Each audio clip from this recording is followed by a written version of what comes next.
Shalom, shalom tout le monde. Soyez bénis dans le précieux nom du Seigneur Jésus-Christ de Nazareth. C'est encore la sœur Sophie Camara qui se présente devant vous par la grâce de Dieu ce soir. Donc voilà, je suis très contente. Je me permets de vous signaler que en fait, j'ai pas pu faire la vidéo comme je fais d'habitude à cause d'un souci. Donc voilà, j'ai essayé avec les enfants de faire sortir cette vidéo parce qu'il faut continuer le travail du Seigneur. Il faut jamais donner la gloire au diable. Il faut malgré tout trouver des solutions. Il faut toujours lutter. Il faut vraiment continuer le combat, quels que soient les obstacles, quels que soient les blocages.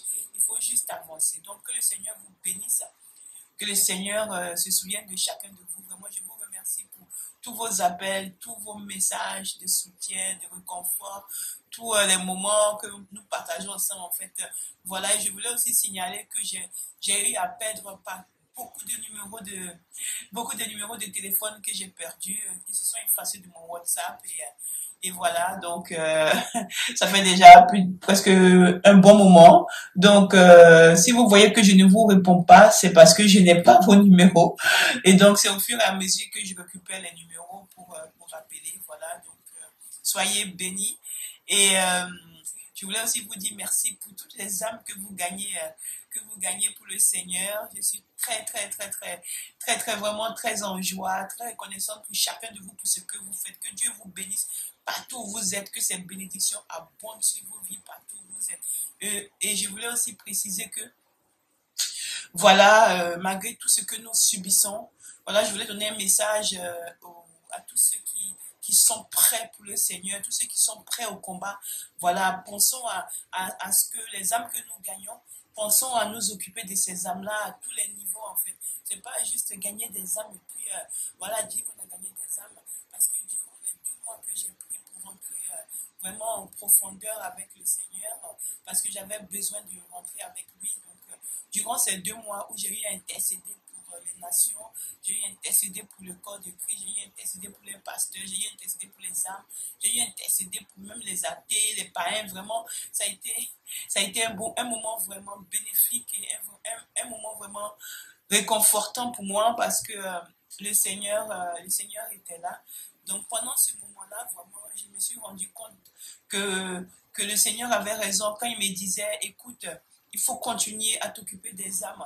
Il faut continuer. Si elles ont besoin d'un livre, d'une Bible, si elles n'ont pas de maison, si elles n'ont rien à manger, si elles ont besoin d'argent, de tout ce que tu peux, il faut t'occuper de ces âmes-là parce que c'est comme ça qu'elles vont pouvoir être dans le droit chemin. Parce que si tu prends juste une âme, par exemple une prostituée, tu la laisses comme ça, ben, elle va retourner dans la prostitution. Si tu prends un ivrogne qui a été délivré, mais qui a besoin de certaines choses, ben, il faut être en capacité de l'aider si tu peux. Si tu peux que tu ne le fais pas, voilà, c'est un problème. Donc, c'est vraiment un appel que je vous fais à nous tous qui sommes en train de gagner des âmes pour le Seigneur. Pensons à aller au-delà de l'évangélisation. Pensons à savoir si la personne a une maison ou une chambre ou quoi. Il y a plein d'âmes qui viennent au Seigneur qui sont persécutées. Moi, j'ai beaucoup de cas. Je passe tout mon temps à m'occuper de tout ça. Il y a beaucoup de cas. Il y en a qui le mari ne veut plus, même s'il n'y a pas de dot, parce qu'il parle, il y a beaucoup de choses. Il y a des gens qui découvrent Christ. Donc, ils veulent quitter dans tel endroit, ils sont persécutés. Il y a plein d'endroits vraiment. Un jour, comme ils disent qu'eux-mêmes, ils vont. Eux-mêmes, un jour, si Dieu le veut, on verra. Mais il y a beaucoup de persécutions. Et en fait, il faut être présent pour les âmes. Il faut être présent pour les âmes quand elles ont besoin. Quand tu peux, il faut le faire. Quand tu as une possibilité. Voilà. Je suis très contente de vous retrouver. Que Dieu vous bénisse. Je suis très heureuse. Donc, nous allons prier. Père éternel, je te bénis, je te loue, je t'exalte, je te dis merci pour tous tes bienfaits. Je te remercie, Seigneur, pour tout ce que tu fais pour nous, Seigneur, parce que grâce à toi, nous sommes en vie. Grâce à toi, nous sommes là, Seigneur. C'est pourquoi mon âme te bénit, mon âme te dit juste merci. Merci, Papa. Merci pour tout. Je t'aime de tout mon cœur. Je t'aime de toute mon âme. Je t'aime de tout mon être, mon esprit. Je t'aime de tout, Seigneur. Tu es mon tout. Tu es mon tout, Jésus. Sois béni. Bénis-nous tous qui sommes en ligne. Que le Saint-Esprit prenne contrôle de tout ce que je vais dire et que le sang de Jésus nous couvre. Au nom puissant de Jésus, j'ai prié. Amen. Donc voilà, bien-aimés, nous allons aujourd'hui parler du dépouillement de l'âme. Donc, le dépouillement de l'âme, en fait, il y a beaucoup de frères qui pensent que le dépouillement de l'âme, c'est juste pour les femmes. Donc, ils me demandent et tout. Moi, j'avais le message, mais voilà, c'était le dernier message que je devais donner dans la première longue liste que j'avais. Donc, voilà, maintenant que je reviens pour délivrer les messages, je vais donner ce message qui concerne le dépouillement de l'homme. Donc, voilà, bien aimé, toi qui te poses des questions, toi peut-être qui vas tomber sur cette vidéo, ben écoute, sache que lorsque le Seigneur m'a visité, il m'avait aussi parlé de tout ça, du dépouillement. En fait, le dépouillement de l'âme, le Seigneur m'a dit de l'âme, pardon, parce que j'ai eu affaire pour l'âme aussi. Le dépouillement de l'homme, Dieu m'a dit un jour que quand il est là souvent, il regarde dans la maison de ses enfants, il voit ces garçons qui passent au moins 1 heure dans les toilettes, à se pouponner, à s'arranger, à regarder s'il n'y a pas un bouton par-ci, s'il n'y a pas un truc par-là, que se toucher le corps, vraiment passer 1 heure de temps à choisir les habits. Le Seigneur m'a dit, mais à quoi ça sert? Pourquoi il passe autant de temps à s'observer, à s'admirer, que lui il ne comprend pas à quoi ça sert? Et puis moi j'ai dit, mais Seigneur, mais je ne comprends pas, peut-être qu'ils sont en train de se raser. Il me dit non, ils ne sont pas en train de se raser, ils sont en train de s'admirer. Et que ce n'est pas bon, parce que c'est comme de l'idolâtrie en fait. C'est-à-dire que tu t'aimes tellement que tu t'admires comme c'est pas possible. Donc j'ai dit, ah Seigneur, ça aussi c'est pas bon. Il m'a dit non, que c'est pas bon. Qu'on doit, parce qu'on doit se doucher, se nettoyer, mais on doit vraiment être dans des moments raisonnables. Et il m'a dit, le pire dans tout ça, c'est qu'il y a même de ces garçons qui font la concurrence avec leurs femmes au niveau des crèmes et tout ça. J'ai dit, ah bon Seigneur, il m'a dit oui, que mes garçons, ils ont les crèmes aussi, ils ont les crèmes pour là, pour le visage, après visage, comme vous les femmes, vous faisiez avant quand vous étiez dans le monde. Il m'a même dit moi, et même encore le pire dans tout ça, il m'a dit, lotion avant lotion, après lotion, tout ça, là, toutes les crèmes là. Et après, il m'a dit, quand il finit de faire tout ça, il ajoute maintenant la crème décapante. Et puis moi, j'ai dit, Seigneur, la crème décapante. Il m'a dit oui, parce que mes enfants mettent le produit pour s'éclaircir la peau. Et puis j'ai dit, mais oui, mais ça, vraiment, c'est pas tous les hommes, c'est quelques hommes qui m'a dit, non, il y a qui se décapent la peau, qui mettent les produits dans la peau pour devenir clair. Et puis il m'a dit, ma fille, je ne comprends pas ce que l'homme veut. Moi, je l'ai créé comme ça. Pourquoi est-ce qu'il s'en va mettre des produits pour devenir blanc? Que je l'ai créé noir, il restera toujours noir. Qu'il mette quel produit qu'il veut, même s'il veut, il n'a qu'à passer devant les gens n'ont qu'à le voir blanc, les gens n'ont qu'à dire que c'est un blanc.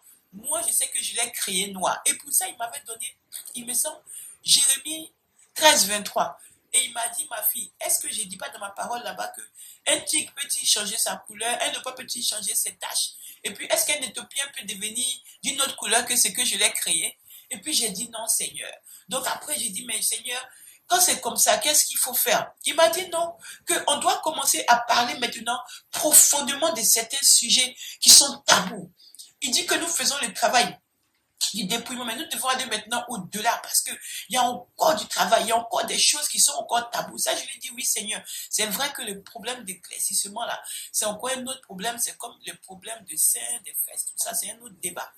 Donc, il m'a dit aussi que ses enfants aussi mettent des produits pour se défriser, se teindre les cheveux. Il m'a dit que, est-ce qu'il nous a créés comme ça? Pourquoi est-ce qu'on ne peut pas rester naturel? Donc, toi, bien-aimé, qui met les produits pour te faire les cheveux, je ne sais pas, tes cheveux sont peut-être blancs, tu mets la teinture là, qu'on appelle chez nous le yomo. Chez nous, en Côte d'Ivoire, on dit yomo.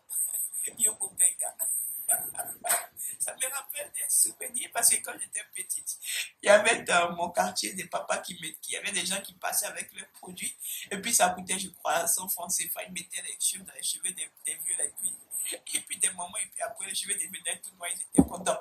Donc en fait, Dieu m'a dit qu'il veut qu'on garde nos cheveux naturels. Et il m'a donné le verset, j'ai oublié. C'est le verset qui dit que les cheveux blancs sont une couronne de gloire ou quelque chose comme ça. J'ai oublié, bien aimé, excusez-moi.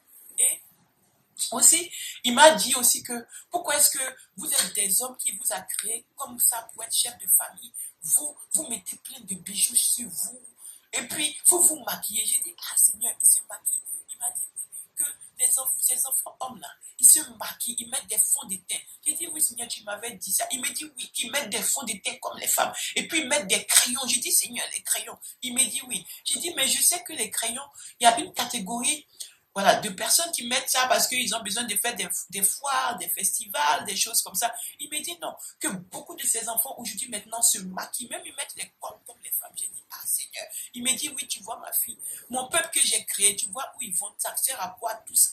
À quoi ça sert? Que je ne dis pas à mes enfants de ne pas s'habiller, je dis de ne pas être dans l'opulence, de ne pas être dans le matu-vu, de ne pas être dans le trop, trop, trop, trop, trop, trop. C'est pourquoi il m'a encore redonné 1 Timothée 2, le verset 9. Il m'a dit que c'est pourquoi il a dit là-bas que nous ne devons pas mettre des habits somptueux. Nous devons nous habiller sobrement, voilà, avec humilité. Bon, j'ai dit, Seigneur, c'est vrai, mais c'est un discours que tes enfants ont du mal à comprendre. Il m'a dit qu'il sait. Il sait que c'est compliqué, il sait que c'est des discours que les enfants ne veulent pas comprendre, mais d'insister beaucoup sur ce genre, encore ce genre de dépouillement, surtout les dépouillements des hommes. Et il m'a parlé ici, il m'a dit oui, que pourquoi en plus de tout ça, tu as plein de bijoux partout. Toi seul, tu as plein de bijoux. Toi seul, tu mets les produits. Et puis il m'a dit, même quand ils mettent les produits là, même les noirs, les doigts là, même sont noirs, on voit tout. Que lui, il regarde, il se dit, mais à quoi ça sert, il ne comprend pas. Et qu'il parle beaucoup à leur âme, mais il ne veut pas comprendre. Il me dit aussi que des fois, il est là, il voit ses enfants, ils ont mis des pantalons. Les pantalons là, il me dit, mais ils mettent un pantalon, mais pourquoi est-ce qu'on voit le pantalon là à mi-fesse? Bon, il a dit comme ça, à mi-fesse. Vous voyez, et puis je dis, Seigneur, tu ne comprends pas ce que ça veut dire. Il me dit, parce que le pantalon descend. Le pantalon descend et on voit la culotte. Donc en fait, il m'a dit, on voit la culotte et le pantalon descend et c'est la nouvelle mode. Et j'ai dit, Seigneur, ah, moi je vois, mais c'est les jeunes qui font ça. Il m'a dit que c'est pas que les jeunes. D'abord, il m'a dit que ce n'est pas ce qu'il veut. Parce que l'homme doit porter son pantalon correctement, être habillé décemment, et que ce n'est pas ce qu'il aime. Et qu'on ne doit pas voir la nudité, hein. Voilà, c'est sa parole qui me dit. Il me dit qu'il nous a donné Lévitique 18, Lévitique 19, tout ça là. Nous, on ne lit pas, on dit que c'est l'Ancien Testament. Alors que c'est sa parole qui est là-bas. Il a dit, on ne doit pas voir la nudité. C'est sa parole. Donc, moi, j'ai transmis. Il m'a aussi dit, et pour tout ça, je crois que il me semble que pour tout ce qui est maquillage, tout ce qui est maquillage, tout ce qui est cheveux, en fait, tout ce qui est transformation, il m'a donné Romains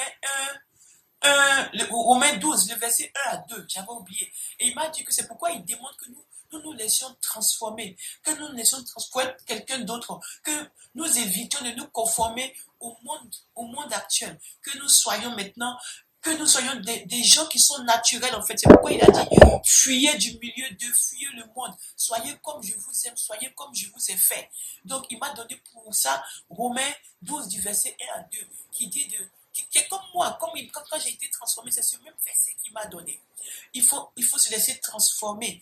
Il faut qu'on se laisse transformer pour être quelqu'un d'autre en fait. Parce que tout ce que nous faisons ne vient pas de lui, toutes ces choses. Il dit qu'il nous a créés, il ne nous a pas mis toutes ces choses sur nous. S'il voulait, il allait mettre tout ça et puis nous mettre dans le ventre de notre mère et nous faire sortir comme ça.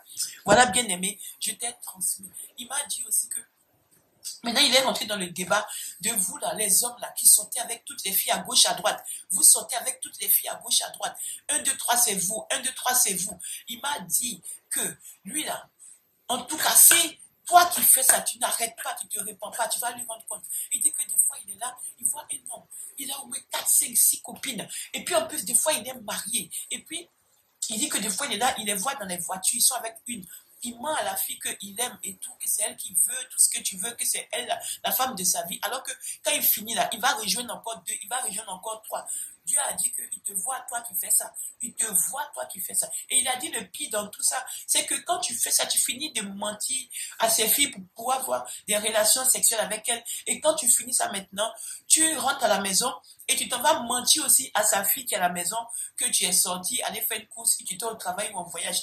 Dieu dit qu'il voit tout ça. Il dit aussi que toi, méchant, mauvais, que à cause de ce comportement, des fois, tu fais que ces filles n'arrivent pas à se mettre avec des gens parce qu'elles ont des prétendants. Elles ont des prétendants qui viennent, qui veulent les prendre, qui veulent être avec elles. Mais à cause de toi, ces prétendants ne peuvent pas être acceptés parce qu'elles se disent que non, celui-là, ah, vraiment, il est bien, il me donne de l'argent. Comme moi, j'ai pas d'argent. Moi, je suis piqué. Moi, je suis piqué. Moi, je suis moisi. Moi, je suis casse. Piqué, là, c'est les langages ivoiriens. Ça dit que tu n'as rien. Ça, c'est quand tu as zéro même. Tu es casse. Tu es moisi. Ça dit que portefeuille, toi-même, il y a zéro. péqueni même, il n'y a pas zéro. Voilà. Tu te dis, bon, elles se disent, oui, comme je n'ai rien là, je n'ai même pas 1 euro, je n'ai même pas 1 franc CFA, je n'ai rien du tout, je n'ai même pas l'argent de pays que tu veux, que ce soit dans un pays du monde entier, peu importe. En tout cas, c'est que si tu n'as rien, tu n'as rien. Il me dépanne, il me donne de l'argent pour payer mes courses, il me donne de l'argent pour payer mes factures, donc je ne peux pas le laisser. Donc, ce qui fait que même quand il y a ces enfants qui viennent, qui sont ces vrais enfants qui viennent pour chercher à te prendre comme femme, tu les rejettes parce que tu es focalisé sur celui qui a l'argent. En tant que celui qui a l'argent, Dieu a dit qu'il ne va pas te marier, il reste comme ça, il va juste finir de coucher avec toi, avoir des relations avec toi, et puis après il te laisse, et après il retourne chez sa femme. Donc, Dieu m'a dit que c'est comme ça, c'est versé comme ça, ce qui fait que ces filles, maintenant, elles sont là. Elles ont tellement fait ce genre de choses que maintenant, à la fin, elles sont fatiguées. Il n'y a plus d'hommes qui veulent d'elles. Donc, elles sont obligées de prendre maintenant le premier venu qui vient. Et voilà les problèmes dans le couple. Et voilà les complications. Donc, toi qui fais ça, toi que tu es là, tout ce que tu sais faire comme tu as l'argent, c'est aller prendre une maison pour une fille là. Parce que tu veux que quand tu finis, tu vas te mettre bien. Elle va se mettre en pote jartel. Elle va commencer à faire ses danses languissantes là. Elle va commencer à rouler ses fesses et tout. Et puis toi, ça va vraiment te faire monter au plafond. Donc du coup, tu vas commencer à prendre une maison pour dire voilà, quand je sors, c'est ce que je vais faire avec celle-là. Après, tu payes une voiture ici. En tout cas, tu investis pour que toutes ces filles-là soient à ta disposition. Alors que tu sais que en dehors de ça, tu ne vas rien faire de bon avec ces filles-là. Je te donne ce message. Il faut que tu arrêtes. Tout ça, ça fait partie du dépouillement. Bien-aimé, partout où tu es, que tu entends ce message, que tu es coureur de jupons, c'est-à-dire que toi, tu as plein de filles partout. Ce message-là, je te le dis de la part du Seigneur. Arrête les relations que tu as. Arrête. Le Dieu a dit que les relations sexuelles se font dans le mariage. Il a dit que les relations sexuelles se font dans le mariage. Il m'a donné Hébreu 4, je crois. Non, Hébreu 13, le verset 4. Hébreu 13, le verset 4. Il a dit que les relations sexuelles se font dans le mariage. Donc, toi qui fais ça, si tu n'équipes pas là-dedans, que tu meurs là-dedans, tu auras des complications devant le trône de Dieu. C'est une réalité. Et toi aussi, jeune fille, arrête ce genre de choses. Dieu est pouvoir. Dieu est pouvoir. Il suffit que tu acceptes Jésus-Christ comme Seigneur et Sauveur dans ta vie. Et Dieu va pouvoir. Il dit que tu te donnes à gauche à droite. Et puis tout sera gratis. Des fois, même quand tu gagnes l'argent que tu as pris là, ça ne te sert à rien. Quitte dedans. On a fait tout ça, on n'a rien gagné dedans. Nous, au moins, tu vois, Dieu même te donne cette alerte. C'est comme ça il fait, au moins pour te sauver, sauver ton âme. Donc, écoute mon message. Partout où tu es, que tu entends mon message, quel que soit ce que tu fais, comme des choses pour avoir l'argent, vraiment qui ne sont pas bien devant le Seigneur, tu le sais très bien. Arrête cela. Voilà, j'ai transmis. Donc voilà, vous savez, 1 Samuel, il me semble que c'est 1 Samuel 20, le verset 23 que Dieu m'a donné, va beaucoup te juger, va beaucoup te juger. Donc, il m'a dit que toi, tu es un homme, il t'a créé pour que tu sois juste le chef de la famille. Et puis que tu travailles, que tu sois un exemple. Mais que toi, si tu te décapes la peau, tu fais des coiffures bizarres, ou tu mets les... Il m'a dit, j'avais oublié. Il m'a dit même que tu fais les coiffures, des dessins, des choses bizarres, bizarres. Il me dit que quand tu fais tout ça, quand tu finis de coucher avec les filles, tu as une vie débordante dans les mauvais sens. Quel exemple tu donnes à ces enfants? Quel exemple tu donnes à ces enfants? Et puis en plus, il m'a dit, les filles dans tout ça, tu t'as pas fait souffrir sa fille que tu as mariée. Et puis, tu veux l'abandonner. C'est pour ça qu'il a dit que tous ceux qui ont ce genre de comportement et qui veulent abandonner leur femme parce qu'ils se disent que, oh, elles sont vieilles, elles sont fatiguées, donc eux, vraiment, ils veulent les nouveautés là. Il dit que si vous laissez vos femmes, vous allez le croiser là-bas. Parce que si elle est comme ça aujourd'hui, là, c'est parce que toi, tu as tout gâté là-bas. Tu as tout gâté. C'est pourquoi tu dois rester avec elle. Où est-ce que tu veux partir? Donc, toi, tu allais lui faire les enfants. Tu allais profiter d'elle. Tu allais user son corps. Et maintenant que tu vois que ça ne t'arrange plus, au lieu d'être là avec elle pour que tu la soutiennes, pour dire que tu l'aimes, tu vas l'insulter. Parce qu'aujourd'hui, tu ne prends plus ton pied. Non, tu vas dire que ton pied que tu vas lui prendre, c'est sa fille que tu as pris. Donc, c'est elle qui le reconnaît comme ta femme. Voilà. Donc, que tu ne veux pas, tu vas rester avec elle et vous allez mourir ensemble. La parole de Dieu dit que vous êtes une seule chair et seule la mort vous sépare. Au nom puissant de Jésus. Voilà, bien-aimé, c'est la première partie. Voilà, j'ai transmis. Donc, partout où tu te trouves, arrête tout ce que tu fais et donne ta vie à Jésus-Christ de Nazareth. Il est le seul sauveur. Il est capable de pouvoir tes besoins. Il est capable de tes besoins de femme. Il est capable de tout redresser. Il est capable de faire que cette envie disparaisse de toi. Il est capable de tout enlever en toi. Il le fait. Il le fait encore. Jésus agit encore. Jésus agit encore aujourd'hui. Jésus agit encore. Donc, Sois certain que si tu prends la décision de tout abandonner, Dieu le Tout-Puissant va t'aider. Le Saint-Esprit va prendre le contrôle de tout ça et te guider. Donc voilà, j'ai transmis. Bien aimé, que le Seigneur nous aide. Que Dieu nous aide. Que Dieu nous aide. Voilà, Père. J'ai transmis, Seigneur, ton message à tes enfants. Que toi-même tu prennes le contrôle. Que toi-même tu agisses, Seigneur. Que toi-même tu sois avec eux parce que ce n'est pas facile, Seigneur. Tu sais comment ça se passe. Tu sais qu'on ne peut pas laisser les choses comme ça sans toi, ton aide, Saint-Esprit. C'est pourquoi je remets tout entre tes mains. C'est pourquoi je te laisse confier, Seigneur. Toi-même, toute personne qui va écouter ce message, touche-la, touche-la, touche-la comme tu sais faire. Touche-la, Saint-Esprit, et ramène-la à toi. Au nom puissant de Jésus-Christ, j'ai prié. Amen. Soyez bénis, mes bien-aimés, soyez bénis. Et on se dit shalom, shalom. À bientôt. Que Dieu vous bénisse. Amen. Et ça, ce sont mes enfants qui m'ont donné, je sais même pas, c'est la première fois que je mets, parce que ils m'ont dit que le son va être mieux. Donc voilà, j'ai mis des AirPlug, je crois. En tout cas, ce qui est sûr, c'est quelque chose que tu mets dans les oreilles. Voilà, donc c'est pas des bouts d'oreilles, c'est des trucs pour écouter, c'est comme des micros, je sais pas. Donc voilà, parce que je suis dépouillée, j'ai pas de bouts d'oreilles. Donc ne pensez pas que ce soit des bouts d'oreilles, c'est juste des trucs que j'ai mis pour écouter. Donc que Dieu vous bénisse. Et je vais continuer à délivrer les messages plus couramment, plus rapidement, parce que j'ai eu le temps de pouvoir me reposer. Donc soyez bénis. Et je vous dis shalom, shalom, shalom, shalom, shalom, shalom. À bientôt. Shalom, shalom, shalom, mes bien-aimés. Je vous aime de l'amour de Jésus-Christ. À bientôt. Soyez bénis.